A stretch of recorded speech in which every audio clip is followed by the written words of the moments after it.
അല്ല, നമ്മളെക്കാൾ മോശപ്പെട്ട ആരെങ്കിലും ഉണ്ടാകുമോ? കേട്ടോളി, ഇമാം കല്ലൂബി ഉദ്ധരിക്കുന്ന ചരിത്രത്തിൽ കാണാം, നമ്മളെക്കാളും മോശപ്പെട്ട ആൾക്കാർ ആരെങ്കിലും ഉണ്ടാകുമോ? അപ്പൊ ഇബ്ലീസ് പറഞ്ഞു, ഉണ്ട്. അതിൽ നമ്മൾ ആരും പെടരുത്, അള്ളാഹു നമ്മളെ നന്നാക്കി തരട്ടെ. സമൂഹത്തിൽ ആ വിധം തണ്ടിൽ നിൽക്കുന്ന ഒരുപാട് മനുഷ്യന്മാരുണ്ട്. നിസ്കാരമുണ്ടോ? നിസ്കാരമുണ്ട്. നോമ്പുണ്ടോ? നോമ്പുണ്ട്. ഹജ്ജോ? ഹജ്ജും ഉണ്ട്. സക്കാത്തോ? അതൊക്കെ ഇഷ്ടം പോലെ. പിന്നെ പെങ്ങളോടും ഉണ്ടൂല. എന്തേ? എന്തോ ഒരു പ്രശ്നം മുമ്പുണ്ടായിട്ട്. ആർക്കാ പ്രശ്നമില്ലാത്ത?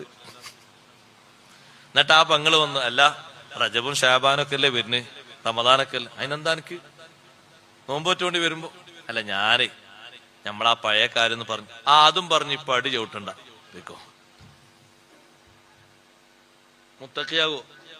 മുത്തക്കിയായ മനുഷ്യനാകണ്ടേ? അതിന് ആ നിലവാരം കുറച്ച് താഴെ. അവിടെയാണ് മഹത്തുക്കളൊക്കെ ഏറ്റവും വലിയ ആത്മീയ വിശുദ്ധി കാണിച്ചു തന്നത്. സഹോദരങ്ങളെ, ചാബല്യങ്ങൾ ഉണ്ടാകും, സഹിക്കാൻ കഴിയാത്തതും വരാം. വിട്ട് പുറത്തു കൊടുക്കാൻ കഴിയാത്ത ഏതെങ്കിലും ഒന്നും പറയാൻ പറ്റും?